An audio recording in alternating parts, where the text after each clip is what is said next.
तर आपण ही दृश्य पाहतोय। संत सोपान काका महाराजांची पालखी मार्गस्थ होते। वारकऱ्यांमध्ये उत्साह पाहायला मिळतोय। ढोल, हातामध्ये मृदंग, टाळ मृदंग घेत इथे वारकऱ्यांचा आपल्याला उत्साह पाहायला मिळतोय।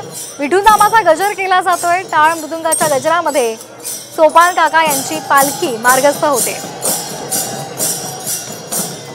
डोक्यावर तुळशी घेऊन या महिला वारकरी सुद्धा यामध्ये सहभागी झालेले आहेत।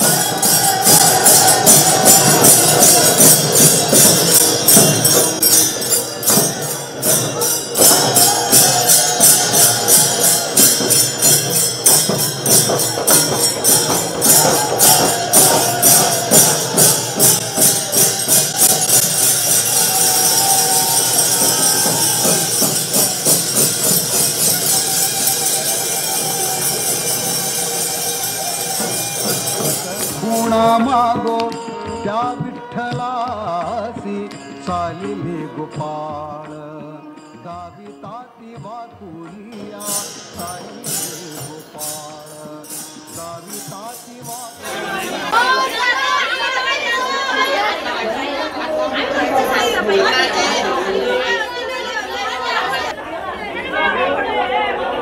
आपण पाहतोय संत सोपान काका यांची पालखी आज मार्गस्थ होते आणि त्यासाठी मोठ्या संख्येने राज्याच्या कानाकोपऱ्यातून भाविक आणि वारकरी या ठिकाणी पोहोचलेले आहेत। विठू नामाचा जयघोष सुरू आहे आणि आता पालखी पंढरीच्या दिशेने मार्गस्थ झालेली आहे। हे दृश्य आपण पाहतोय साम टीव्हीच्या माध्यमातून। आषाढीच्या वारीसाठी आता अनेक ठिकाणाहून पालख्या मार्गस्थ झालेल्या आहेत। ज्या ज्या ठिकाणी पालख्यांचा मुक्काम असतो त्या त्या ठिकाणी मोठ्या संख्येने भाविक गर्दी करत असतात, आपला माथा टेकवत असतात आणि कृत्य होत असतात। तर ही दृश्य आपण पाहतोय संत सोपान काका महाराजांची ही पालखी आहे। मोठ्या संख्येने या ठिकाणी सुद्धा भक्तांचा महापूर इथे लोटलेला पाहायला मिळतो।